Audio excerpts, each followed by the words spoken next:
এই মুহূর্তে পুরুলিয়া সরকারি হাসপাতালের ছবি রাখবো আপনাদের সামনে। সরকারি হাসপাতালে ইন্টার্নদের কর্মবিরতি আর তার জেরে ব্যাহত হচ্ছে হাসপাতালের পরিষেবা। হাসপাতালের পরিকাঠামোর উন্নতি এবং ক্যাম্পাস স্থানান্তরের দাবি জানান তারা। অনির্দিষ্টকালের কর্মবিরতিতে সামিল 94 জন ইন্টার্ন। দুই ক্যাম্পাসে পড়ানো ও চিকিৎসা পরিষেবা দিতে সমস্যা হচ্ছে, এমনটাই দাবি করছেন ইন্টার্ন ও চিকিৎসকদের একাংশ। অধ্যক্ষের অফিসের বাইরে অবস্থান বিক্ষোভে সামিল হয়েছেন ইন্টার্নরা।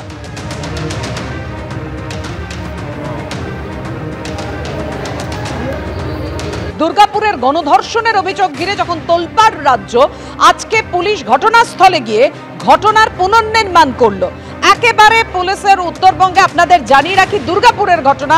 দুর্গাপুরের ডিসি ইস্ট অভিষেক গুপ্তা তিনি পৌঁছে যান ঘটনাস্থলে এবং গিয়ে ঘটনার পুনর্নির্মাণ করেন। একজন ধৃত সঙ্গে ছিলেন এবং সহপাঠী, ওই নির্যাতিতার সহপাঠীকে নিয়ে যান ঘটনাস্থলে।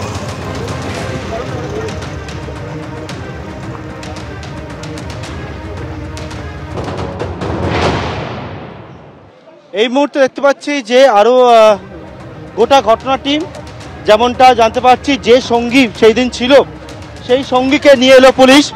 যে সঙ্গী ছিল অর্থাৎ নির্যাতিতার সঙ্গে নির্যাতিতার যে সঙ্গী সেই দিনকে বন্ধু ছিল, সেই বন্ধুকে পুলিশ নিয়ে এলো ঘটনাস্থলে এবং পুলিশ সেই বন্ধুকে সঙ্গে নিয়ে এলো এবং নিয়ে এসে ঘটনাস্থলে ঠিক কী হয়েছিল অর্থাৎ তার সঙ্গী তার বন্ধু অর্থাৎ MBBS এর অপর যে পড়ুয়া সে কি দেখেছিল, নির্যাতিতার সঙ্গে সে বেরিয়েছিল, তার পরবর্তীকালে সেই বিষয়টা জানার জন্য সেই বন্ধুকে নিয়ে কিন্তু ঘটনাস্থলে পুলিশ এসে পৌঁছালো শুক্রবার দিন রাত্রেবেলা।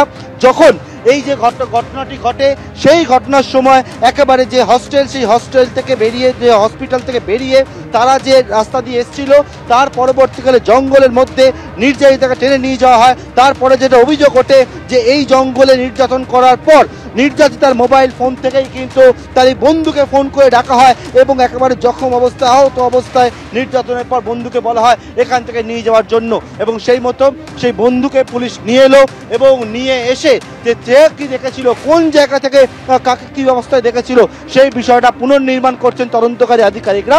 এবং সেই মুহূর্তে দেখতে পাচ্ছ যে নির্যাতিতার বন্ধুকে নিয়ে এখন ওই যে জঙ্গল, সেই জঙ্গলের ভেতরে গোটা বিষয়টা পুলিশ দেখছেন এবং গোটা প্রক্রিয়াটিকে ভিডিওগ্রাফি করছেন তদন্তকারী আধিকারিকরা। শুক্রবার রাতে ঠিক কি হয়েছিল, কার কি ভূমিকা ছিল তা খতিয়ে দেখতে একদিকে যেমন ঘটনার পুনর্নির্মাণ করলো পুলিশ, অন্যদিকে ধৃত 5 জনের মধ্যে 2 জনকে পুলিশ তাদের বাড়িতে নিয়ে গেল। কি কারণে?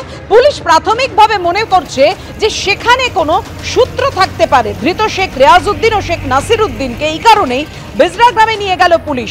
দুর্গাপুরের নিউ টাউনশিপ থানা ও দুর্গাপুর থানার পুলিশের টিম ধৃতদের নিয়ে যায় বেজরায়। স্থানীয়দের একাংশকে জিজ্ঞাসাবাদ করা হয়েছে বলে সূত্রের খবর, কারণ ওই এলাকাতে এই ঘটনার একাধিক সূত্র মিলতে পারে বলে প্রাথমিকভাবে অনুমান পুলিশের।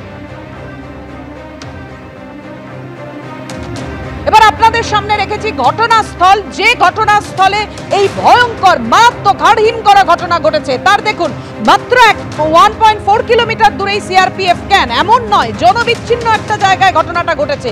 এইরকম একটা জায়গায় এই ঘটনা ঘটলো কি করে, অর্থাৎ নিরাপত্তা নিয়ে বড় সড় প্রশ্ন।